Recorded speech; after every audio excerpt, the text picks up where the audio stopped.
મારું નામ પૂર્ણિમા મહેતા છે ને આના વિશે મને જાણ થઈ મારા ભાભી મલાતના છે તે પેટલાદ આ ડૉક્ટર પાસે ગયા હતા અને એમણે મને વાત કરી કે વિદ્યાનગરમાં પણ તેમનું છે સાધના આવે છે તો તમે જજો. પછી હું સાધના અહીંયા આવી એટલે મને જોયું ડૉક્ટરે બધું. પછી મને કે તમારે ઇમ્પ્લાન્ટ, જોકે મને એ જ ગમે છે, મને ચોકટું ગમતું જ નથી. અને પછી એમને કહ્યું કે ઇમ્પ્લાન્ટ કરાવવું પડશે.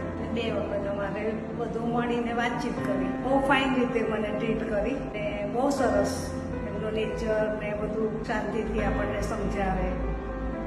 ઘણું સરસ છે અને મને સારું લાગે છે. ત્યારે કોઈ તકલીફ છે નહીં અને ખાવા પીવામાં બધું વ્યવસ્થિત છે. 5 દિવસમાં તો મને દાંત આપી દીધા હતા અને ઘણું સારું છે.